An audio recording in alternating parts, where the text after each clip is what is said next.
Hello friends, welcome back to my channel. তো আজকে আমি আপনাদের কাছে নতুন একটা রেসিপি নিয়ে ফিরে আসলাম। তো আজকে আপনাদেরকে আমি তন্দুরি বিরিয়ানি বানিয়ে দেখাবো।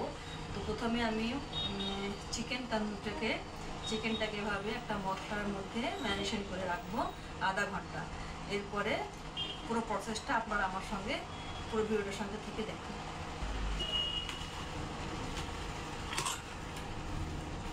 এইভাবে ঠিক বানলে পরে এই মশলাটা এভাবে লাল হয়ে যায়।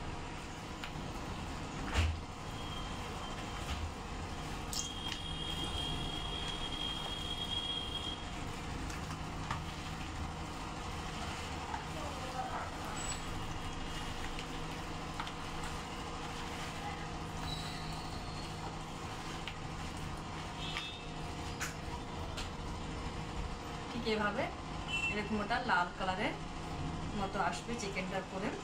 এরপরে ফ্রাই করব। বাকি প্রসেসটা আপনারা আমার সঙ্গে থাকে। ना तो फिर एसिड होगा ना। हो सकता है, तो फिर ये गंदा है ना, हेल्थ से। हेल्थ के लिए गंदा है। तो फिर मैं टच नहीं करूँगा। তো সকাল থেকে আকাশে মেঘ, আর একদম কালো হয়ে মেঘ নেমেছে আর বৃষ্টি শুরু। তো এত তাড়াতাড়ি এখানে বৃষ্টি হয় না। জুন মাসের প্রথম থেকে সেকেন্ড সপ্তাহের মধ্যে এখানে বৃষ্টি চালু হয়।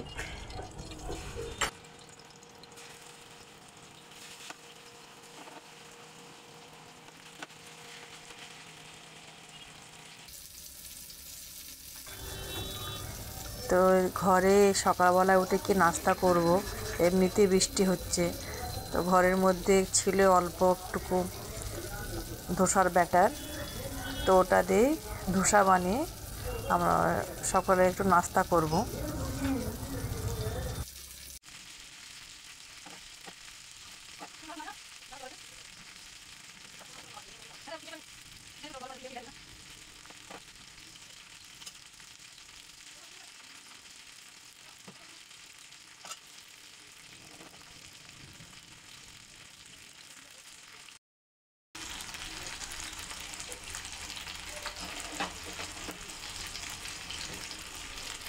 তো ফ্রেন্ডস, একদিকে ধোসা বসিয়েছি, একদিকে ফ্রাই বসিয়েছি, চিকেন ফ্রাই। দেখি আমি এটা 9টার খাবার হবে, এটা নাস্তা হালকা হালকা নাস্তা করবো।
দেখুন বিরিয়ানিগুলোকে সুন্দরভাবে লেয়ার করব। আর আমি দেখুন বেরেস্তার মধ্যে একটু সামান্য চিনি দিচ্ছি, কারণ চিনি দিলে খুব খেতে সুস্বাদু হয়।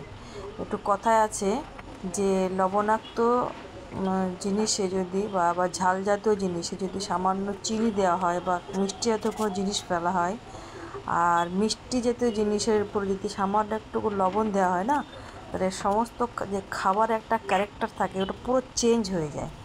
তো আপনারা দিয়ে দেখবেন আপনাদের বিরিয়ানিতে সামান্য চিনি দেবেন বেরেস্তার মধ্যে, দেখবেন খুব ভালো লাগবে।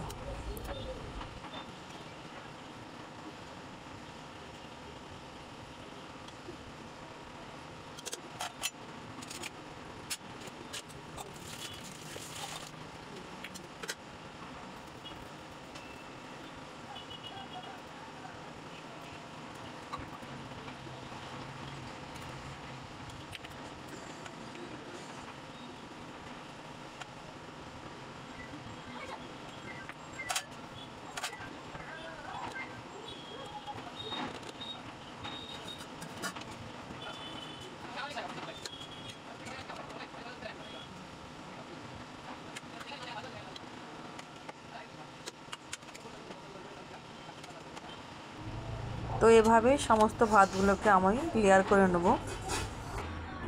তো এভাবে বানিয়ে ফেলুন চিকেন তন্দুরি বিরিয়ানি। তো আজকে আমার এই রেসিপিটা দেখে আপনাদের কেমন লাগলো? তো আবার আপনাদের সঙ্গে দেখা হবে একটু নতুন ব্লগের সাথে। তো আপনারা ভালো থাকুন, সুস্থ থাকুন।